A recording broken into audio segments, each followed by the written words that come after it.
একটি গুজব, একটি অভিযোগ আর তাতেই শেষ হয়ে যাচ্ছে একটি মানুষের জীবন, ধ্বংস হচ্ছে মানবিক মূল্যবোধ। দক্ষিণ এশিয়ায় আজ সবচেয়ে বিপজ্জনক মারণাস্ত্র বন্দুক নয়, ঘৃণা। বাংলাদেশে ধর্ম অবমাননার মিথ্যা অভিযোগে দীপু কুমার দাসকে পিটিয়ে হত্যা করা হয়। পরে প্রমাণ হয় অভিযোগটি ছিল সম্পূর্ণ ভিত্তিহীন।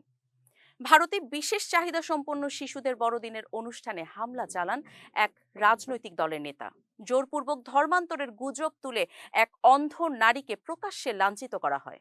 নেপালে মোবাইল চুরির ভ্রান্ত অভিযোগে মারধরের শিকার হয়ে মারা যান এক দলিত যুবক।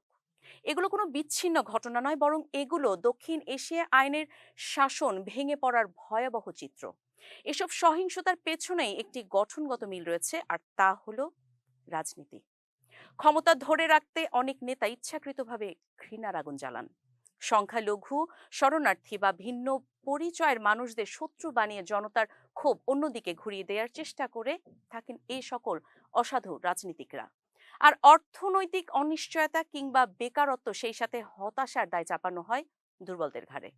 যখন রাষ্ট্র নীরব থাকে, তখন জনতা বিচারক হয়ে ওঠে, আর সেখানেই মানবতা মারা যায়। এই ঘৃণা এখন সীমান্ত পেরিয়ে ছড়িয়ে পড়ছে।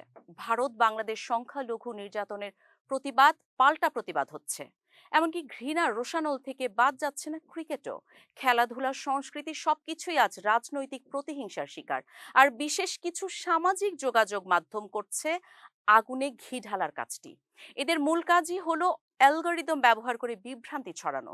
আইন, মানবাধিকার, সহনশীলতাকে বলা হচ্ছে তুষ্টিকরণ, আর যখন মানুষ প্রশ্ন তোলে তখন নামানো হয় দমনমূলক আইন। বাংলাদেশে গণ অভ্যুত্থানের পর মানুষ পরিবর্তনের স্বপ্ন দেখেছিল। ২০২৪ সালে শেখ হাসিনার নেতৃত্বাধীন আওয়ামী লীগ সরকারের প্রায় ১.৫ দশকের দমন পীড়নের বিরুদ্ধে সরকারি চাকরির কোটা বিরোধী একটি আন্দোলন ধীরে ধীরে গণ অভ্যুত্থানের রূপ নেয়। পরিস্থিতি নিয়ন্ত্রণের বাইরে চলে গেলে শেখ হাসিনা দেশ ছাড়তেও বাধ্য হন। সংস্কারের প্রতিশ্রুতি নিয়ে একটি অন্তর্বর্তী সরকার ক্ষমতায় এলেও অল্প সময়ের মধ্যেই তারা সেই পথ থেকে সরে আসে এবং জনগণের প্রতিশোধমূলক চাপের কাছে নতি স্বীকার করে। নেপাল ও শ্রীলঙ্কাতেও তরুণরা বাংলাদেশি তরুণদের মতোই রাজপথে নেমেছিল, কিন্তু আজ তারাই প্রশ্ন করছে, আসলে কি কিছু বদলেছে? ঠিক যেমনটি মনে করছে বাংলাদেশি সকল জনগণ, সেই সাথে তরুণ বা ছাত্র সমাজ। উন্নয়ন মানে বিভাজন নয়, উন্নয়ন মানে মানুষের জীবন নিরাপদ হওয়া, আর সেটাই হওয়া উচিত রাজনীতির শেষ কথা।